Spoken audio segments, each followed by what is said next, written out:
Hi, I'm Tim Carter, and I'm here in Bar Harbor, Maine. And I've got a really interesting situation to show you. Right behind me is a slab that was poured for a new building. It's going to have some plumbing in it. I don't know if it's a garage. I'm suspecting it's going to be a nice detached garage. But they made a huge mistake installing the slab. Let's go look at it right now.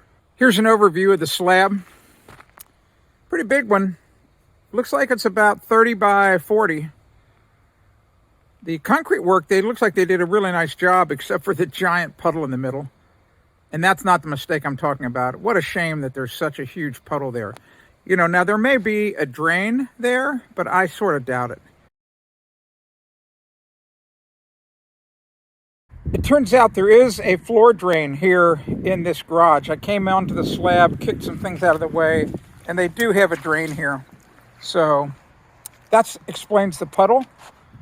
They were thinking ahead. They did the right thing. Now all the water, the melt water from the car, should make it to the drain, but I doubt it. I have a feeling that over here, there's still going to be a puddle. If anything, they should have put another drain. What really should have happened is they should have had a drain centered underneath each vehicle instead of offset the way it is.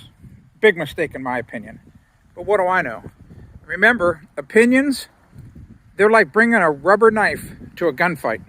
And I know now, looking at the slab a little closer from where I'm standing, it's going to be a two-car detached garage with a bathroom in it. And looks like it's going to be heated too. My guess is those are radiant heating pipes there, those red pipes coming out. But here's the problem.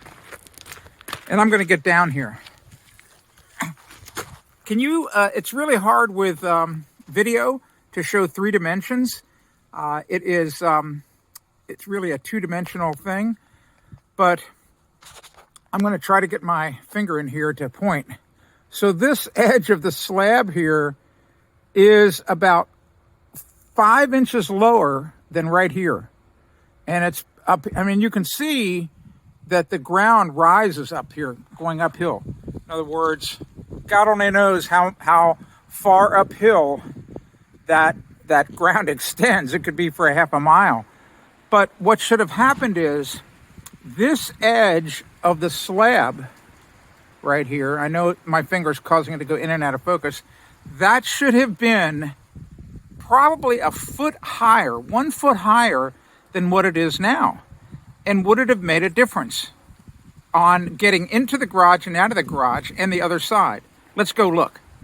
You can now see, I'm sorry about the wind, there's nothing I can do about that. You can see now where, I'll put my finger in again, from here to here is where one of the garage doors is going to be. That's where they've kind of lowered the slab, you know, so that the water drains away this way towards me for the garage door. And you can see this exact same thing here.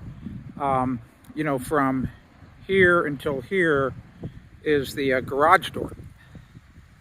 What would have happened if they would have raised this entire slab up 1 foot? Let's check it out and see. You can see down here at the far corner, once again, sorry about the wind, nothing I can do about it. All it would have done is it would have kicked this end of the garage up 2 feet, another foot. Who cares? Big deal. They could put some stone here. You would never know that. What would it do to getting into the garage if it was up another foot here? You know, these are the things you need to think of. So here's, this garage door is a little lower. So it really wouldn't have made a difference at all. They might have to add some extra gravel, you know, lift it up a little bit in here, but not much at all. And they'd have positive flow. But now what's going to happen is you can see from this view, and you can actually see here, you can see that the gravel drive over there is higher than the slab. Water is going to come and hit that slab, and it's going to leak underneath the wall. It's going to leak underneath the wall and get into the garage. I mean, they might be able to put some drainage, one of my linear French drains in, and they might be able to control the water. But how stupid was that? How insane was that to not just lift this slab up a foot? And the reason you want it a foot higher is the code. I'll explain it to you right here, looking at it this way. So what the code says is that from the bottom of the siding, I'm sure they're going to have some type of siding on here, to the grade level is supposed to be a minimum of 6 inches.